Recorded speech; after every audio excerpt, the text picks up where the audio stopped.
새벽 2시 17분 벽 너머에서 들린 내 이름. 이사 온 날 짐을 풀면서도 이상하다는 생각은 들지 않았다. 그저 오래된 아파트 특유의 냄새와 형광등의 복도가 신경 쓰일 뿐이었다.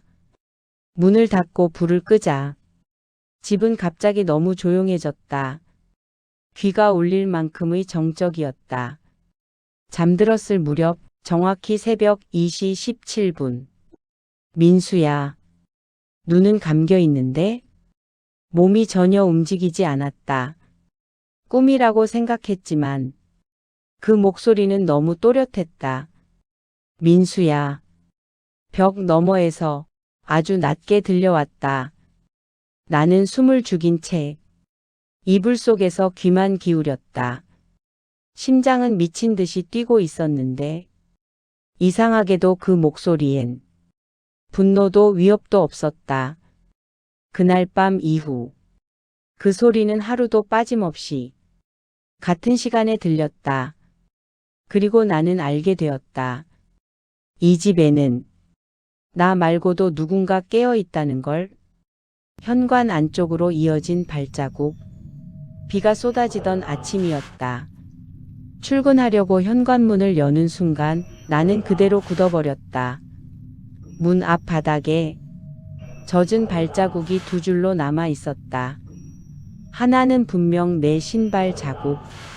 하지만 다른 하나는 조금 더 작고 발끝이 집 안쪽을 향하고 있었다. 문제는 그 발자국이 현관 앞에서 멈추지 않고 거실 쪽으로 이어져 있었다는 것이다. 밤새 문을 연 적은 없었다. 잠금 장치도 그대로였다. 관리실에서 CCTV를 확인했다. 영상 속에서 나는 혼자 집에 들어온다. 하지만 화면이 멈추기 직전 내 등 뒤에 사람처럼 서 있는 검은 형체가 아주 잠깐 비쳤다. 다음 장면은 없었다. 그 시간대 영상만 통째로 사라져 있었다. 나를 건드리지 않는 존재. 그날 이후 나는 그 존재를 느끼기 시작했다. 잠에서 깼을 때 누군가 방 안에 있는 느낌. 하지만 몸에 닿는 감각은 없었다.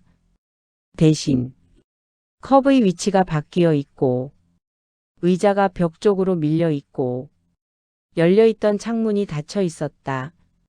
마치 누군가 대신 판단해 주는 것처럼. 이상한 건 그 존재가 한 번도 나를 직접 만지지 않았다는 점이었다. 어느 순간부터 나는 그 기척이 느껴질 때마다 괜히 방을 더 정리하고 불을 끄고 자리에 누웠다.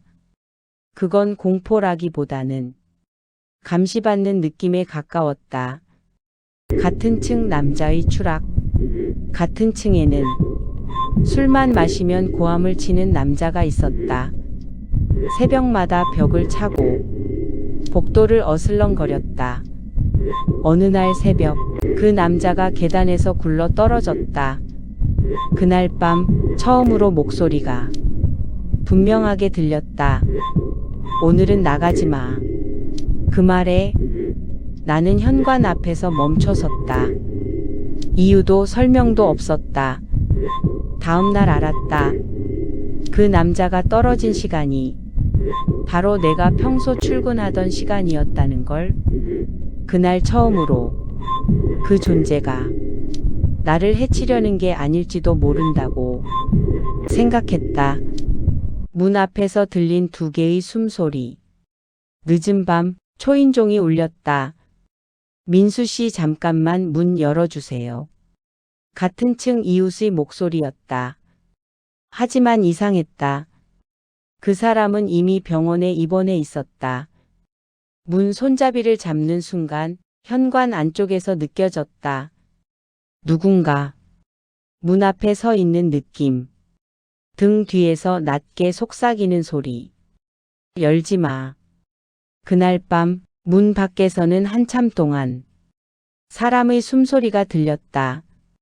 나는 문을 열지 않았다. 이미 죽어 있던 사람. 며칠 뒤 경찰이 찾아왔다. 사진 한 장을 내밀었다.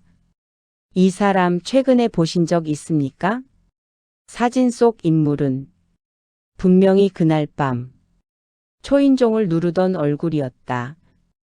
경찰은 말했다. 이분은 한 달 전에 사망하셨습니다. 순간 등 뒤에서 아주 낮은 목소리가 겹쳤다. 봤지? 나는 그날 밤 처음으로 그 존재에게 말없이 고개를 끄덕였다. 이 집에 남은 이유. 집주인은 더 이상 숨기지 않았다. 이 집에는 예전에 혼자 살던 노인이 있었다. 밤마다 아파트에서 일어나는 사고를 막으려다 계단에서 밀려 죽었다. 그 이후 이 집에 사는 사람들 중 위험한 사람만 사고를 당했다. 나는 그제야 이해했다. 그 목소리가 왜 나를 부르기만 했는지. 그 귀신은 내 편이었다. 이사를 나가는 마지막 밤. 집은 이상하게도 따뜻했다. 처음으로 무섭지 않았다. 현관 거울에 희미한 글자가 맺혔다. 이제 혼자 괜찮겠지. 불이 꺼지고 그 기척은 사라졌다. 그 귀신은 나를 괴롭히던 존재가 아니었다. 처음부터 끝까지 내 편이었다. 안녕하세요. 중국 조심하세요. 좋아요, 구독, 알림 주세요.